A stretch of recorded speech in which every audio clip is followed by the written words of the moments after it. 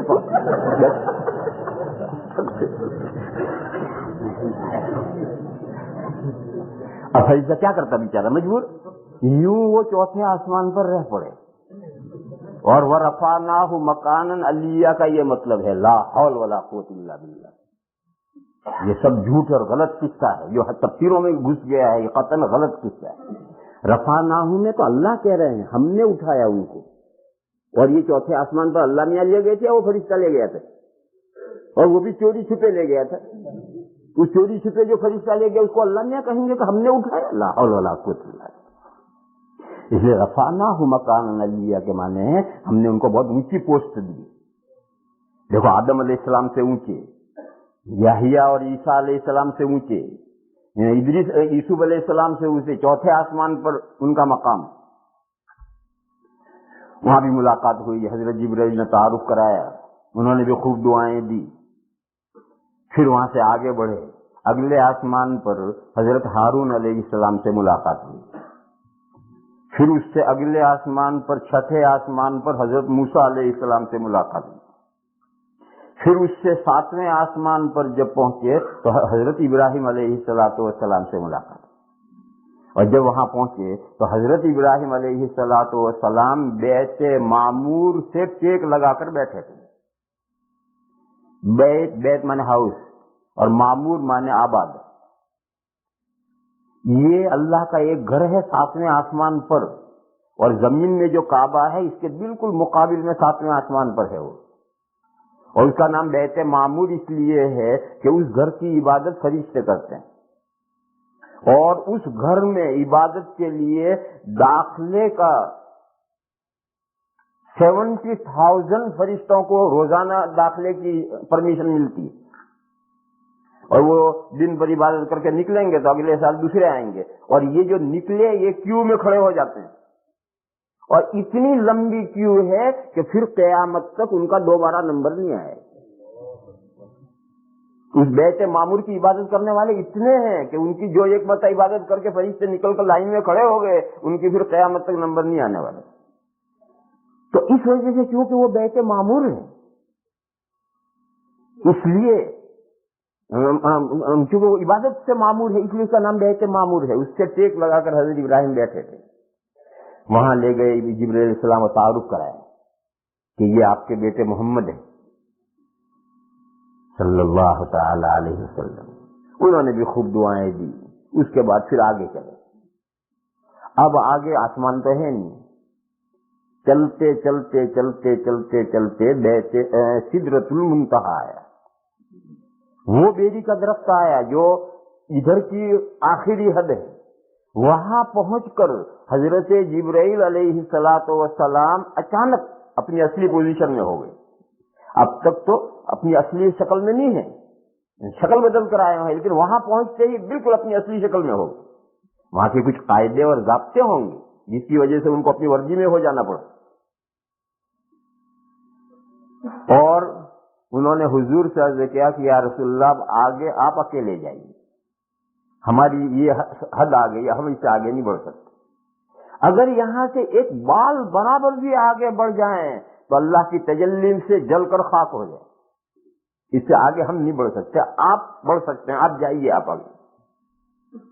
شیخ Saadi رحمت اللہ علیہ نے مضمون باندھا ہے، کیا ہے، کوئی فارسی جاننے والا بھی نہیں ہے۔ اگر یکسر موئے برتر پرم، اگر ایک بال برابر بھی آگے اڑوں، گر یکسر موئے برتر پرم، فروغ تجلی بسوزد پرم، اللہ کی تجلی کی جو گرمی ہے میرے پروں کو جلا دیتی۔ چنانچہ حضرت جبرائیل حضرت میکائیل نے، کہ حضرت میکائیل تو مکہ سے تو ساتھ تھے، بیچ میں ان کا نام کہیں تذکرہ نہیں آیا؟ نہیں آیا، کوئی ضروری تھوڑا کہ ہر جگہ دونوں کا نام لیں۔ قرآن کریم میں اسی صورت میں ایک قصہ آیا ہے، موسیٰ علیہ السلام گئے تھے خضر سے ملنے کے لیے، تو ان کے ساتھ ایک خادم بھی تھا، تو قرآن میں اس خادم کا ذکر ہے، قال موسیٰ لفتاہ، لیکن خضر سے، حضرت خضر سے ملاقات ہونے کے بعد جو آگے سفر شروع ہوا ہے، پھر خادم کا نام کہیں نہیں آیا۔ وہ خادم کہاں گئے؟ کہیں پیچھے بٹھا دیا، یا یہ کہ وہ بھی ساتھ ساتھ ہے، ساتھ ساتھ اس کا نام کیوں نہیں آیا؟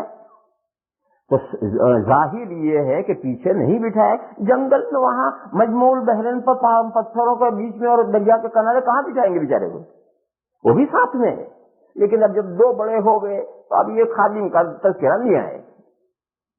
تو اس لیے حضرت جبرائیل تو حضرت میکائیل سے بھی بڑے ہیں، تو ایک مرتبہ تذکرہ آ گیا، پھر آگے حضرت جبرائیل ہی کا تذکرہ آیا، باقی حضرت میکائیل بھی ساتھ ہی ساتھ چل رہے ہیں وہاں تک۔ پھر وہاں سے حضور آگے گئے۔ آج کہنا تو مجھے دیر تک تھا، لیکن مجھے پیشاب کا تقاضا ہے، اور ہمیشہ شوگر بہت بڑھی رہتی تھی، تو الحمدللہ کچھ بھی نہیں تھا۔ آج ہمارے قاری صاحب نے کہا کہ 9 ہے تو پیشاب شروع تو الٹی ہی چال ہے۔ اس لیے آخر دعوانا الحمدللہ رب العالمین، یہاں سے آگے لے کر کل چلیں گے۔